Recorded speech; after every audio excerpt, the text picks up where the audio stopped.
brincando. Mas, cara, primeiro, o GE fez uma matéria, né, Edmundo, falando um pouco sobre essas burocracias, né? Porque o Matos, ele sondou o mercado, já conversou com muitos empresários, principalmente empresários, né? Mas ele precisa obedecer à burocracia da 777, né? Não é só chegar e contratar como ele sempre fez. Ele sabe disso, só que não entendia como funcionava. Por isso que ele foi para os Estados Unidos, para entender como funciona, para tentar explicar para a 777 como que é isso, né? E assim, e o Jeff fez uma matéria, acho que muito boa, e aí ele coloca os tópicos do que tem que fazer, né? Cada contratação do Vasco. Primeiro, tem que identificar as carências do elenco. Segundo, definir as características do jogador dentro da posição procurada, né? Vai lá, o cara, ó, a gente precisa, tem carência aqui no meio, babá, aí depois tem que definir qual a característica do jogador. Aí o perfil tem que se encaixar no projeto da 777, que é o quê? Atletas jovens e que vão depois dar lucro para a SAF, né? Isso que foi na primeira janela desse ano, né? A primeira janela foi mais ou menos assim. Na segunda, no desespero que foram contratar jogadores mais velhos. Depois, analistas de mercado buscam os jogadores de acordo com o perfil traçado pelo departamento de futebol. Ok de Alexandre Matos e da comissão técnica, isso aí tá lá no 1, 2, 3, 4, do quinto tópico só chega na comissão técnica ali com o Alexandre Matos. Depois, análise do scout da 777 e aval da empresa. Aí vai poder negociar. E, cara, então é uma burocracia muito grande. Nesse meio tempo, perdeu o jogador, que de repente tá, ó, vamos tentar contratar aí o volante do Cuiabá. Ô, beleza, foi pra lá, demorou, não sei o que lá. Aí o Corinthians contratou. Aí tem que mandar tudo de novo de outro jogador. Então, essas são as burocracias, Edmundo. E a informação que a gente tem é que o Matos está correndo atrás disso e tentando mudar um pouquinho isso. É lógico que ele sabe que é um outro tipo de trabalho, mas parece que ele está tentando negociar também com a 777. Ele vai ter que usar o poder de barganha dele, não só com os jogadores, mas também com a 777. Mas é muita burocracia, né, Edmundo? O Gui, o Alexandre Matos apareceu para o mercado nacional quando ele fez um trabalho lá no Cruzeiro, com o bicampeonato. Não vou me lembrar, acho que foi 13, 14. O projeto dele tinha como pilar o Júlio Batista. O Goulart e o Everton Ribeiro eram só peças de reposição. Aí viraram o Ricardo Goulart e o Everton Ribeiro os grandes personagens daquele campeonato. O Júlio Batista ficou na reserva por muito tempo. Mas qual era a ideia dele? Contratar o máximo de jogador possível para que o Cruzeiro ficasse forte e os adversários ficassem mais fracos. Né? Claro que o Everton Ribeiro vinha de 2 vice-campeonatos de Copa do Brasil, né? Jogando pela equipe do Curitiba. O Ricardo Goulart era destaque do Goiás, tinha os seus méritos. Mas o Marcelo, o técnico do Cruzeiro na ocasião, botava para jogar aqueles que treinavam melhor. O que eu quero dizer com isso? Se ele não tiver autonomia de ir ao mercado e contratar em abundância, o trabalho dele não vai aparecer. E se o Vasco for 10º ano que vem, é horrível para a carreira do Alexandre Matos. Então, eu quero entender o porquê que ele aceitou esse desafio, porque toda essa burocracia atrapalha. Quando algum time grande, e o Vasco é um desses times grandes, noticia que está atrás de um jogador, os outros grandes vão atrás desse mesmo jogador. E aí, se você não for rápido, se você não contentar o clube, o jogador e o empresário, você corre muito risco de perder esse atleta. Então, acho que o Vasco está devagar no mercado se o Vasco quer ter um time competitivo que sonhe com títulos na temporada do ano que vem, né, de 2024, que está aí, ó, batendo a porta. Se o Vasco quiser ser um time de meio de tabela, esse time montado e muito bem treinado pelo Ramon Dias é capaz de ser. Mas o torcedor do Vasco espera mais, espera conquistas, espera que, em algum momento, esse salto de qualidade ela aconteça. Para isso, precisa estar com mais ambição no mercado. E o Vasco não está. até hoje, né? Até o dia 22 de dezembro, que vale a pena lembrar, Gui, é aniversário de 63 anos Verdade. do Eric Johnson, do nosso querido amigo, uma figura especial aqui no nosso canal. Parabéns, felicidade, muitos anos de vida. E saudações vascaína. Ele está lá na churrascada do mar, com o Eco, com o Mbappé, né? Com o Gustavo Mbappé e os amigos lá do prédio, lá do VO. Um grande beijo, Eri. Fica com Deus, nós amamos você. Boa, verdade. Mandei mensagem hoje de manhã pro Eric Johnson. Beijo no seu coração, Eric. Você é um cara muito especial, você é luz, você é um cara que chega no lugar, já tem uma energia maravilhosa, de verdade. Um beijo para você, muitas felicidades. É o cara que faz parte do mundo Ed, né? Voltando, Edu, o que você pensa sobre essa burocracia toda até chegar no jogador, cara? Péssimo, péssimo demais, né? Porque a matéria do GE, eu li essa matéria hoje, achei assim muito boa, muito bem, explica muito bem para o torcedor como é feito os processos. E a grande realidade é que o Edmundo falou há pouco, que o Alexandre Matos não trabalha assim. Não trabalha com 30 pessoas analisando um jogador para depois aprovar, ver se o cara corre muito, histórico de lesão, quantos dribles o cara deu, quantos jogos o cara fez. Não é assim.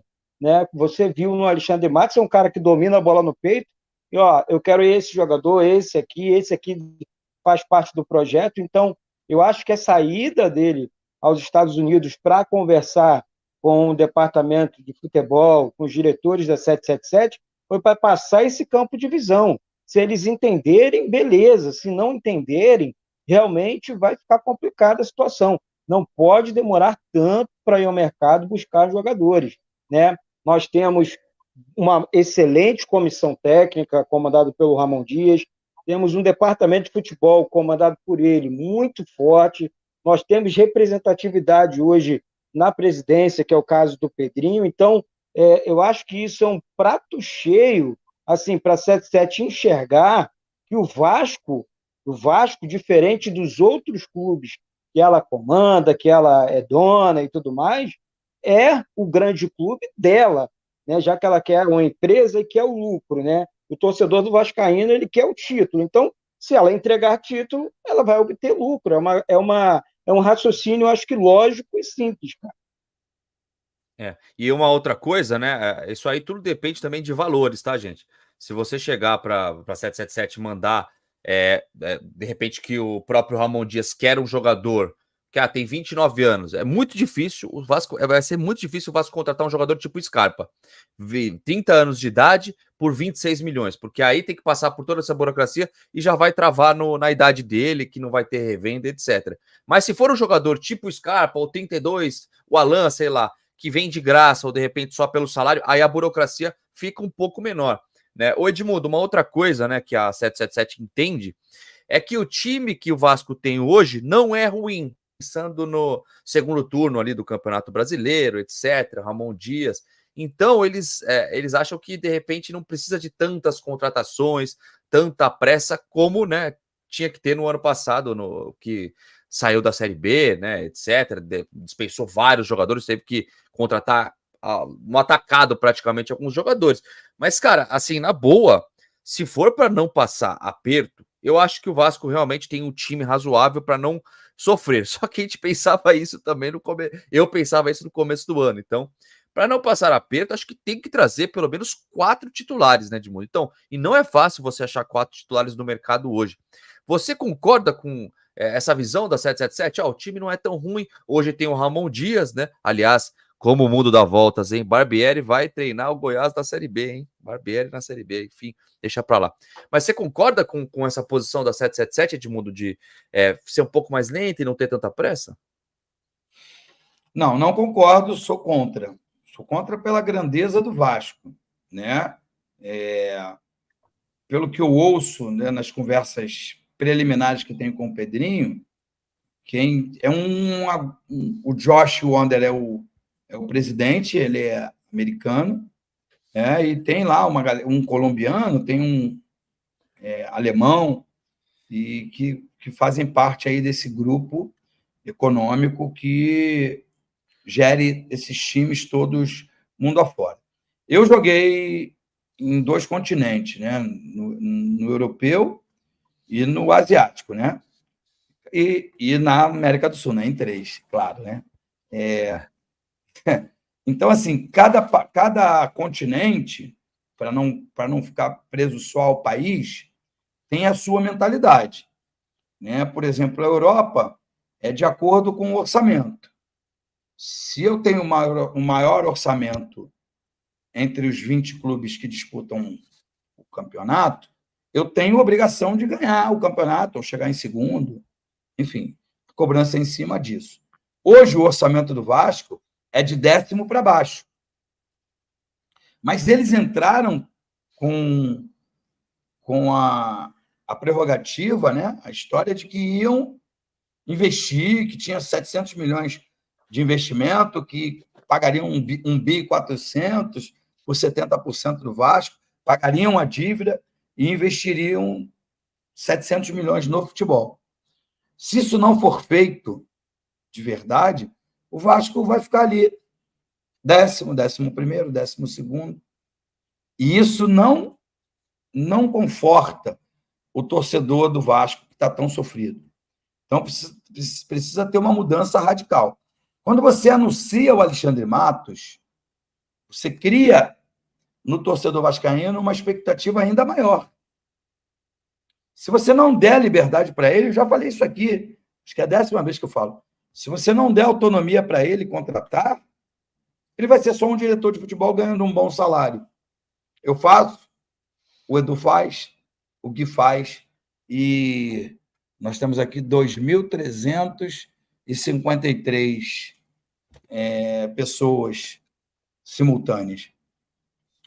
Todos esses têm capacidade de fazer. Só que o Alexandre é famoso.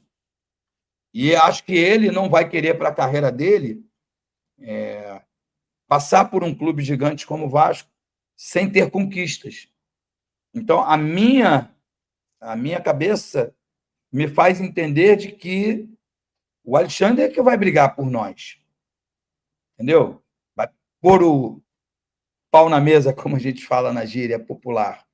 Porque o Vasco contrata grandes jogadores. Se fizer isso, com a espinha dorsal que tem, o Vasco será competitivo. Boa. E você, do que você pensa do elenco do Vasco? Você concorda com a posição de que hoje é um elenco bom, que não vai... Posso ir no banheiro rapidinho? Vai lá, lógico. Just a minute, please. Vai lá. Enquanto isso, o Edu vai falando para ele. O que você acha desse elenco? Que você concorda com essa posição de o time é bom, foi quinto melhor no segundo turno, quinto, sexto, agora eu não lembro direito, mas eu falei sobre isso hoje, Gui. Não vou aqui falar uma coisa no meu canal e outra coisa aqui. Não vou sem hipocrisia. Eu acho que o time do Vasco é um time regular para bom. Faltam aqueles reforços prioritários, reforços pontuais, né? Que realmente possam corrigir um problema no meio-campo, mas corrigir, não é aquele reforço que vai chegar para disputar com os meninos da base, não é esse não. É o cara que chega, eu vou jogar do lado direito, ponta, o meio-campo que vai competir com o Payet, os zagueiros, né, que o Vasco dispensou agora o Robson, não deve contar com o Miranda, não deve contar com o Zé Vitor, né? Um zagueiro bom, um zagueiro firme, né? Chegue para jogar, disputar a posição com o Léo e com o próprio Maicon. Então, são esses os reforços. Não adianta você, um exemplo, né? Fazer o que o Vasco fez no início da temporada passada. Trouxe 5, 6 jogadores que não funcionaram, entendeu? Aí você depois começa a corrigir rota, meio que num leve desespero, ou então um desespero total, que foi o que aconteceu, né? Que eu vi uma entrevista muito bacana, tá? Do Carlos Alberto Osório, tá? É um cara que eu realmente gosto e tal, né? Exaltando o Pedrinho e tal, dizendo sobre o muro, né? A entrevista foi para Flávio Dias, tá? E aí o que ele falou? Que tinha um muro muito grande ali para eles derrubarem, que era o Luiz Melo, né, que atrapalhou bastante. Ninguém entendia o Luiz Melo no comando do futebol do Vasco. Aí ele falou, e ele mencionou, flamenguista declarado, O cara não tinha um empenho vascaíno, e eu acho que o amor conta muito. Então, assim, montamos um time para livrar da Série B com um técnico legal, com um técnico bom, mas depois que o Lúcio Barbosa assumiu. E vou falar o que eu falei dentro do clube. Se o Lúcio Barbosa, se a SAF tiver a cabeça, ela vai sentar com o Pedrinho e vai conversar com o ídolo, vai conversar com o presidente jovem, um presidente que se comunicou agora na matéria do Extra, né? Já meteu a cara e falou: ó, ninguém me consultou. É isso que o torcedor do Vasco esperava. E quando eles ouvirem o presidente do Vasco hoje, né, o Pedrinho, eles vão entender, tenho certeza disso, e não estou aqui fazendo lobby, não, estou falando a verdade. Há quantos anos que você não tem um presidente que fala com o torcedor? Há quanto tempo que você não tem pessoas capacitadas no futebol? E se eles usarem a cabeça o mínimo possível, eles vão sentar com o Pedrinho, eles vão formar uma corrente de união, ó, vamos elevar o elenco do Vasco, vamos aumentar o nível, porque o time é regular, né? Regular para bom, mas nós não temos o elenco, muito longe do elenco, né? Precisamos de várias peças realmente pontuais que cheguem para jogar, né, e deixar esse elenco mais robusto para a temporada 2024. E tem que lembrar também que vão ter jogadores que vão desfalcar o Vasco por estarem com a seleção de base ou principal também, né, dos outros países, né? Também tem que pensar desse lado. Vamos ler um pouco do